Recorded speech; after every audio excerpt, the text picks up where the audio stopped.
The glass is covered because my canary has passed. Her name was Ushkabacha, and she was the very breath of life.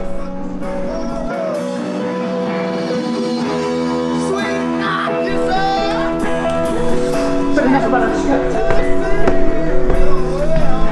I've asked you here for a very specific reason, and I've hired this witch to aid us in our journey. Hello. The work is both delicate and full-throated. The slightest breath may harm it, but an infinitesimal hesitation will do as well.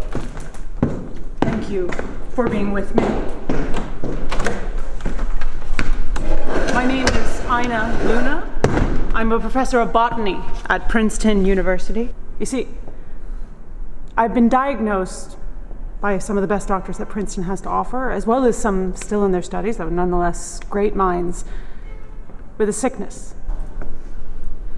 Frankly, and quite bluntly, they tell me that I have lost my mind.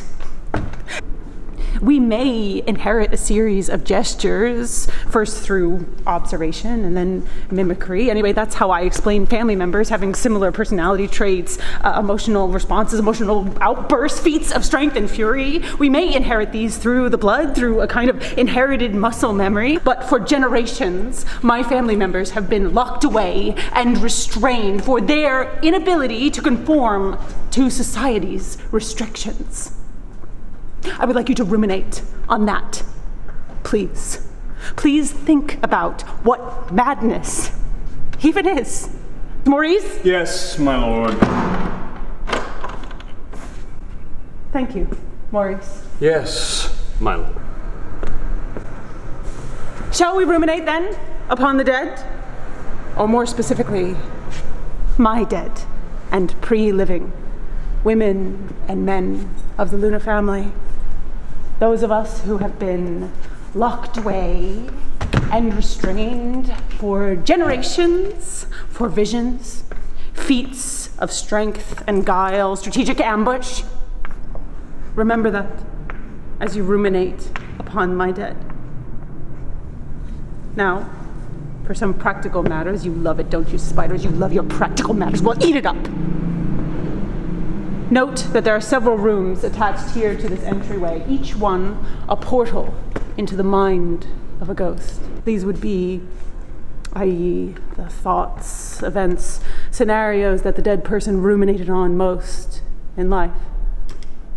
Now, I must warn you, these ruminations are not necessarily true.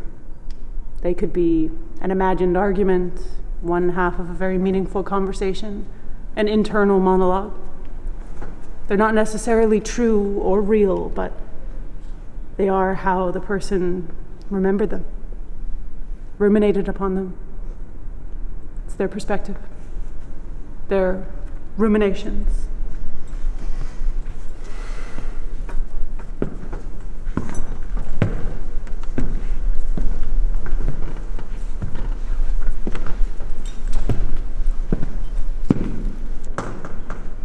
Let us go and make our visit.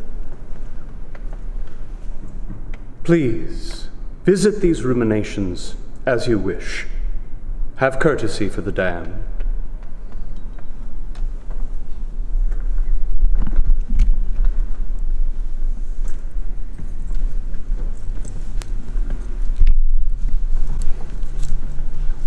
Well, come on then, baby, come on in. Let's get lost.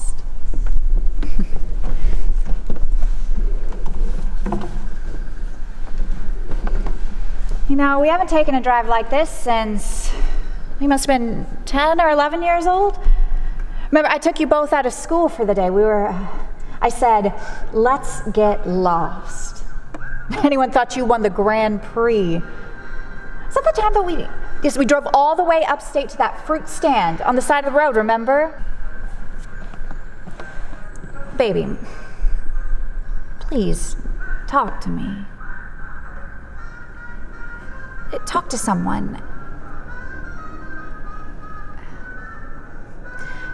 Your hair is getting so long these days. Oh, no, I love it. I love it. You know, I've always said that. I've always said you notice things. I mean, I wouldn't know. I drive myself to distraction, but you really see things.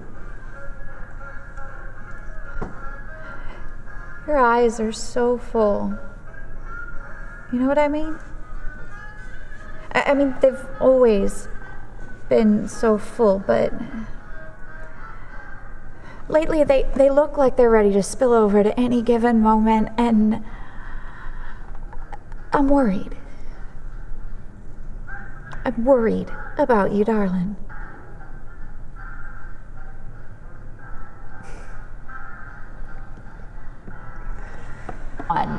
Not like today. And we just talked. We talked back then. I know it's hard to imagine your father talking much at all, but we'd end up on these romantic back roads.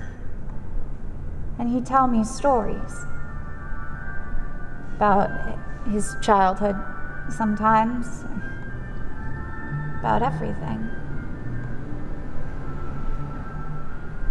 But Joey, telling you about it, it's almost better than the real thing. I wish I told you that part. I wish you knew it. If I tell you now, do you know it? Did you know it then? Rebecca Luna, married at the age of 18 to a drinking man and a gambler, gave birth to 3 children, one of whom died in infancy.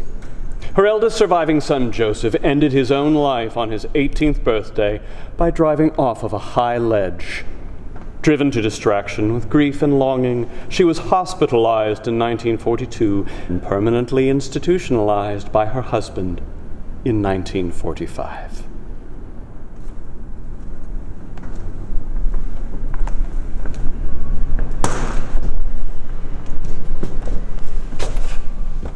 Said to him, I said,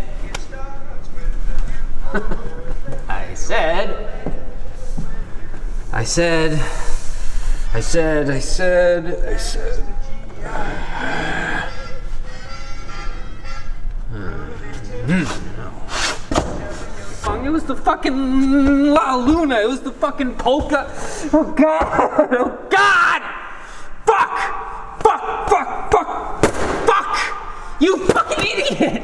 You fucking idiot!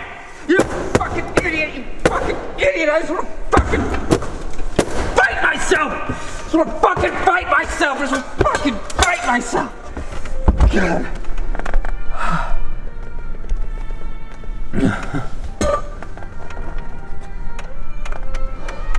Died aged 18 by driving off of a high ledge in a fit of pique, filled with deep regret the moment the car was airborne. Sir! Reg, my man, another please. My great-granddaddy was Charlemagne the Great. Did you know that?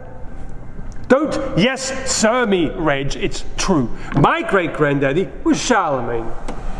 And that was back when people like me ruled the world. That was when you could take an axe to a guy, an innocent guy with a family and a farm, and lop the whole top of his head right off.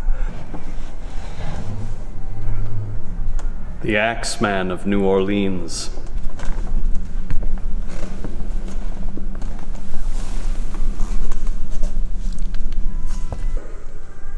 I have fought by the right hand of Charlemagne. Forgive me. Of course you are right. And I am grateful for your unadorned truth, though your words sting. They are a curative balm. Keep her here. Do you mind? Can you read my cards, miss? I just want to know what they have in store for me.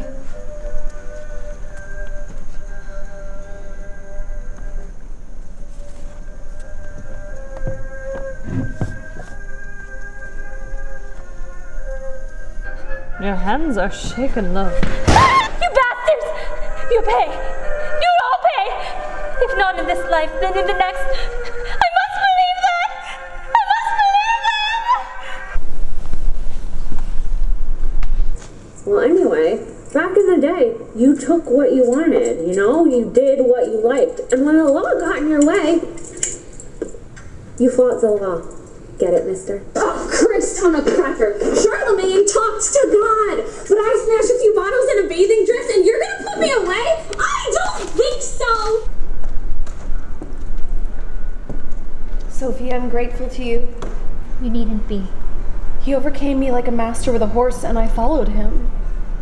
Was it sweet to have a thing forbidden? I can only see it clearly now from a distance.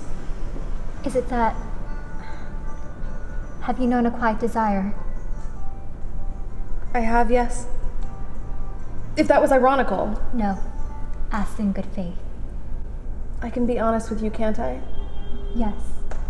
If what I hear is true, without fear of infamy, I answer thee.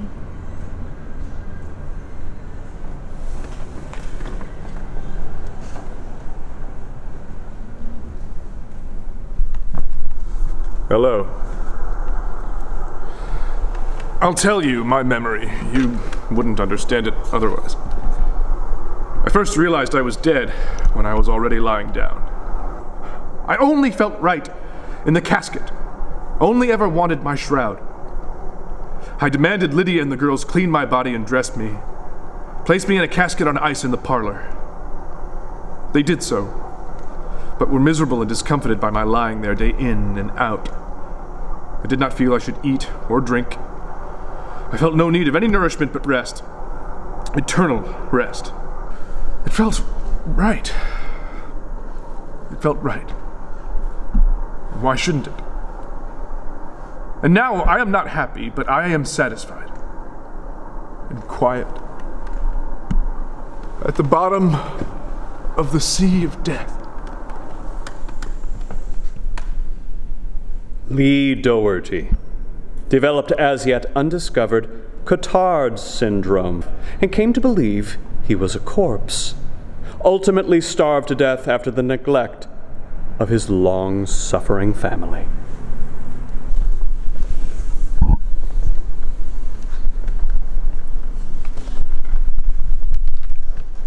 Do you see?